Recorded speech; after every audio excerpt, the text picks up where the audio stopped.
Hey everybody, big welcome back. And tonight I wanted to get out there and test out my DJI Mini 2 for a night video to give it a little bit better shot. The other night I filmed a fire scene and the video was really grainy, but in all fairness to the drone, I was really far from the source of light, which would be the fire and the fire trucks and all that.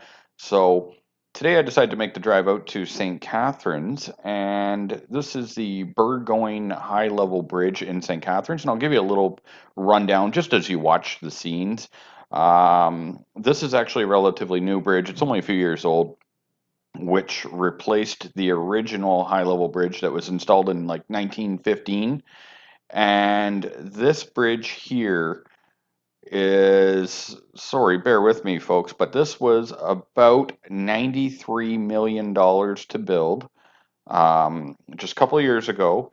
And then they spent another $4 million on barriers for suicide because they built this beautiful bridge and people thought it was like the bridge to the afterlife, or I don't know. I'm not trying to poke fun. I'm just saying they had a suicide problem on the bridge, although I think that was always an issue. I used to live in St. Catharines many years ago as a teenager, and I recall every now and then hearing little things about people jumping off the bridge and stuff. So if you look down to the right and left, you can see these things that look like spikes.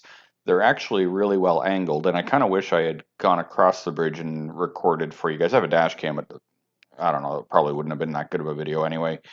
But anyhow, so last summer they installed these various barriers, and then in the middle, you don't see it in the video, but there's chain link fencing because these two lanes are actually like it's like a suspension style bridge.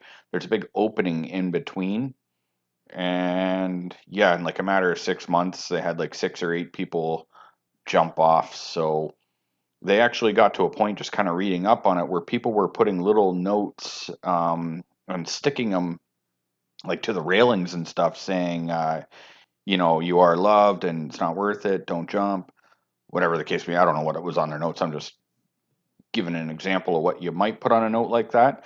And anyway, so I'm glad the barriers are up. It's actually a really cool bridge. And I gotta say, driving through St. Catharines, sorry to folks that are from there and love there or whatever, but I grew up there and it was a shithole for a number of years.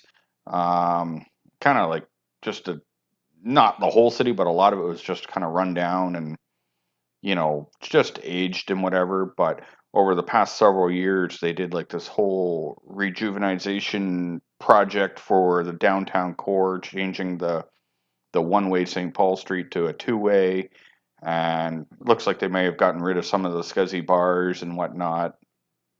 Opened a new hospital and a new arena, which I wish I had flown by. They put this nice arena right down there too, but unfortunately I didn't get that. And anyway, so good for St. Catharines. They're making some progress and fixing up their city, and this might be somewhere I'll come back one day and fly during the day or something.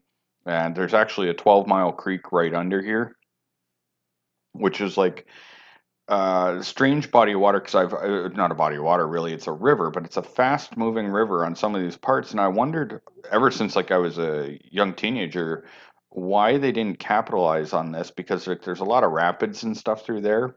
So they really could have done some sort of a kayaking thing or, boats or whatever, like, whitewater rafting, whatever. They could have actually made more rapids, like dumping big boulders in there and stuff. And, kind of utilized the fast flowing water. But ultimately, I was testing out the zoom here when I saw somebody sitting on the thing and I was thinking, oh, crap. Hopefully this guy ain't going to try to scale these bars. And then as I was driving across, I was looking and I was like, you actually probably could climb over those pretty easily if you actually tried.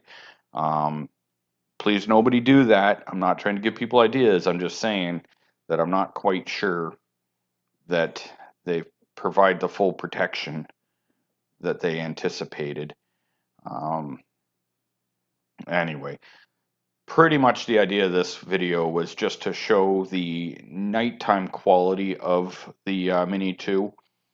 um, giving it proper lighting. And I think just from the quick clips I watched on my computer, I think this did a lot better than my previous video with the fire. If you haven't saw that, by all means, go check it out, because it does give you a different experience of different lighting scenarios in case you're thinking of getting one of these drones. Which I'll mention, if you're thinking about getting this drone or any other DJI drone, you'll find in all my video descriptions for my drone videos a link to my DJI affiliate program. If you don't mind clicking that link, if you're going to make a purchase anyway, it helps me grow my channel, and I'd appreciate it. Thanks a lot. See you next time.